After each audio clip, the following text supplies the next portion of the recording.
Stresas yra neatsiejama mūsų gyvenimo dalis, jis lydi mus visur.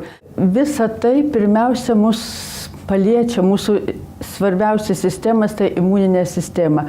Sakoma, kad po didelio streso imuninės sistemos veikla, ląstelių veikla visai valandai nustoja veikusi. Ir jeigu tuo metu mes kažką tai dar blogo pamatysime, pajusime, tai labai atsilieps mums.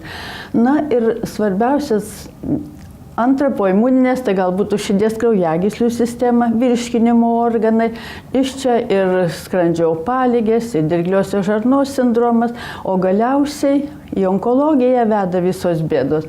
Na ir mums yra labai svarbu išmokti valdyti stresą. Ir kągi mes galime patys savo, kuo mes patys savo galime padėti. Apie tai vėliau. O valdyti stresą nėra lengva. Laimei padėti mums gali herbas Stres.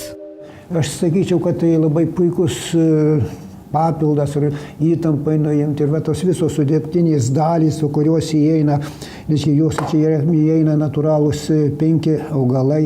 Ir visi mums daugumoje jau žinomi visiems, kad čia ir paėmus tą pasiflorą. Tai yra tikrai nuo senų laikų jau žinomas augalas ir nuimant nervų sistemą, bet nuraminti, reiškia, nemigas, yra kažkokia tampa, kažkokie tai tokie, kaip sakant, sujaudinimo momentai ir miego pagilinti. Reiškia, tai iš tikrųjų labai puikus augalas, kuris šito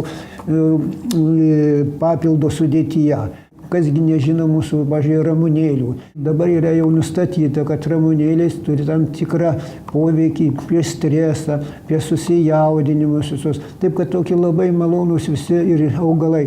Toliau, kas nežinau, turbūt ir ta euterakoka. Euterakoka tai galima pavadinti net rytų sibirietiškas ženšenis. Tai yra augalas, kuris tikrai labai nuo senų laikų jau naudojamas, kada ir žmogus net po sunkių ligų, kada neturi energijos, kada reikia biškiai kraujinį atspaudimą pareguliuoti, kada reiktų adaptaciniai procesai sutrinka, kada žmogus jaudinasi. Iš tikrųjų, tai yra labai geras preparatas ir įtampai nuimti. B12, ten B6, ten folinė rūgštis, visgi tai šitas visas bendras kompleksas, tai tarp kitų yra labai sinergetinis kompleksas. Jis labai gerai veikia mūsų visus tas stresinę įtampą, visas tas situacijas. Kad pagerint žmogaus būklę, aš manyčiau, kad labai tiktų herbas Stresas. Tai yra tas augalinis šitas papildas, kuris veikia visas organizmo praktiškai sistemas ir nuramina, ir savijautą reguliuoja. Aš manyčiau, kad šitą papildą maisto reiktų naudoti labai daugumai žmonių. Jis labai tik. Ir žinoma, reiktų jį naudoti, mano supratimu, tai geriausia pirmos dienos pusėje.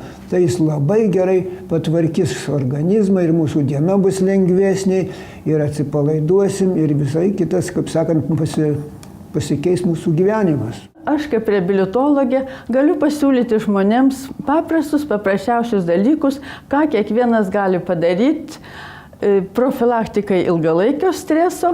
Iššokę iš lovos mes pirmiausia galime į kilimėlį patrinti savo pėdas greitai, greitais judesiais, keletą kartų, 10-15 kartų patrinam pėdas, ypatingai akcentuodami pirštų galus. Taigi mes jau užjudinsim visų organų veiklą, mes būsime pasiruošę priimti dienos iššūkius. Antras dalykas, ką mes galim padaryti, tai pasimasažuoti delnus, tai yra labai paprasta. Taip pat galim pasitrinti savo riešus, čia 6 meridianai praeina, užjudinsim visą organizmą. Labai svarbu pasitrinti ausį. Ausyje taip pat visi organai turi savo atstovybę. Tai paprasčiausiai 2 pirštais suimam, pasitrinam savo ausies kraštelį arba vijoklį. Na, jeigu situacija, kad ir darbe mūsų ištiko stresinė situacija, mes ir nejučiom ir nemačiom galim savo pasimasažuoti po nosim ir smakro duobutę. Taip imam ir masažuojamės. Greitai. Čia yra ryšys su pailgosiomis smegenimis, su mūsų svarbiausiais kvėpavimo, širdies ritmo palaikymo organais.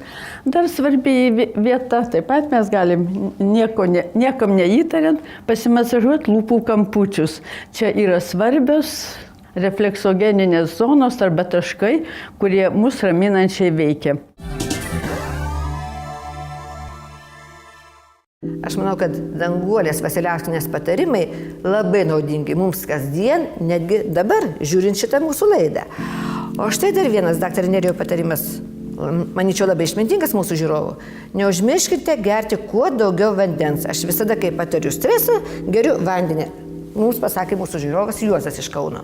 Labai protinga rekomendacija dėl to, kad streso metu mūsų antinksčių veikla padidėja ir gauname išmetimą adrenalino į kraują.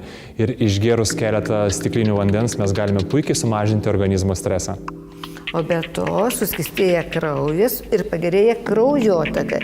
Ir širdelėje, ir kas nepaprastai svarbu, smegenyse.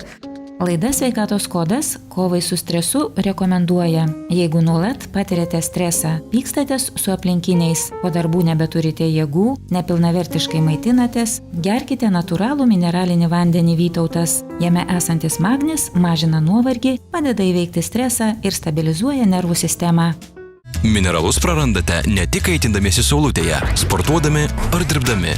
Kai jų trūksta, blogėja ir jūsų savijauta, tad gerkite Vytautą. Jis padės susigrąžinti prarastus mineralus ir atgauti jėgas. Vytautas – natūralus mineralinis, kurį gerti naudinga.